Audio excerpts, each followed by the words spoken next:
کاشف صاحب شہادت کے بارے میں کاشف صاحب ہاں کاشف بھی بتائے گا کچھ. آپ نے بھی تو پڑھا بڑے بغور کہیں.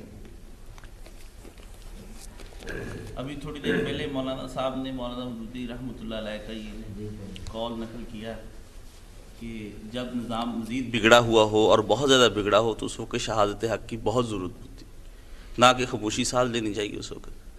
تو میری نظر میں اس کی مثال جو ہے وہ ہم سب پر منطبق ہوتی ہے. حالات بھی ویسے ہی ہیں موجودہ، تو ہم سوچتے رہتے ہیں کہ ان حالات میں کس طرح ہم سروائیو کریں گے، کس طرح آگے بڑھیں گے، کیا کریں گے. گھر کے بڑے مسائل ہیں، بیوی ہیں، بچے ہیں، بہن بھائی ہیں، ماں باپ ہیں، اپنی جاب ہے، گھر بار ہے. تو اس سلسلے میں یہ ایک مثال بڑی زبردست قسم کی مثال ہے.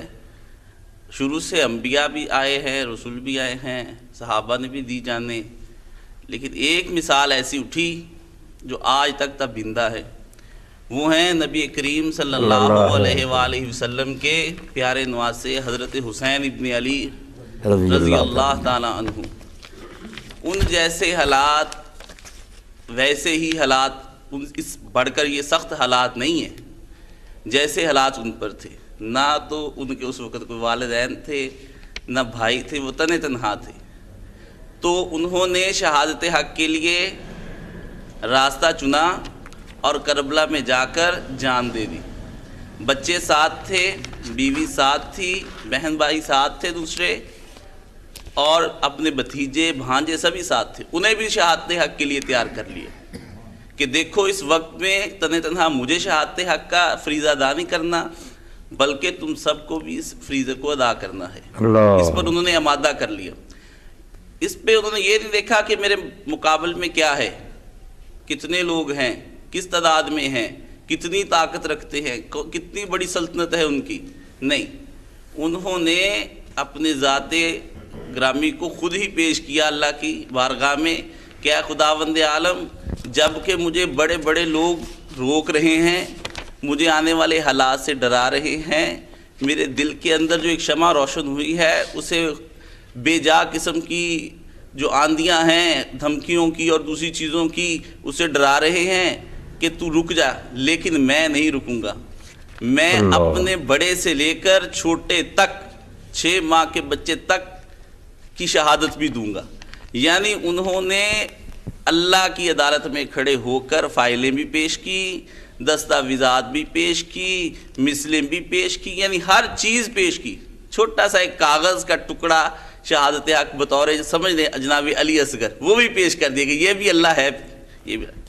تو ان کے یہ سرمدی اصول ان کے خون سے سرخ رو ہوا کہ جبر کا نظام بے ثبات و بے دلیل ہے. یہ انہوں نے اصول یہ سرخ رو کر دیا ہمیشہ کے لیے. جیسے انڈر لائن کر دیا جاتا ہے تو ویسے انہوں نے کر دیا کہ جناب یہ جبر کا نظام بالکل ٹھیک نہیں ہے، غلط ہے. تو موجودہ حالات میں ہمیں فکر نہیں کرنی چاہیے کہ ہم کس طرح شہادت حق کا فریضہ ادا کریں گے. ہمارے سامنے وہ دلیل ہے. بلکہ اس سلسلے میں مجھے ایک وہ قول یاد آ رہا ہے کہ جو غالب مصعب بن زبیر رضی اللہ تعالیٰ عنہ کا ہے، جو انہوں نے فاطمہ بنت الحسین سے کہا کہ تیرے باپ نے کسی شریف آدمی کے لیے کوئی عذر نہیں چھوڑا. تیرے باپ نے کسی شریف آدمی کے لیے کوئی عذر نہیں چھوڑا کہ وہ شہادت حق کے لیے اب چپ کر کے گھر میں بیٹھا رہے. تو اگر ہم اپنے اندر شرافت بھی پاتے ہیں، نجابت بھی پاتے ہیں، تو ہمیں تو کم از کم اس فریضے کو ضرور انجام دینا چاہیے. تو انشاءاللہ العزیز خداوند عالم ہمیں مستقیم رکھے اور شہادت حق دینے کے لیے تیار رکھے، تیار کر دے. ہمارے دلوں کو وہ نا بس رب سے قروب کرے اور پکا کرے. بالکل. یہ خادم صاحب جو شعر آپ نے پہلے بھی سنا ہو، کئی مرتبہ شاید میں نے دہرایا، بطحا کے مسافر دیکھ کے چل، بطحا کے مسافر دیکھ کے چل، یہ ان کے نقوش پا ہی تو ہیں.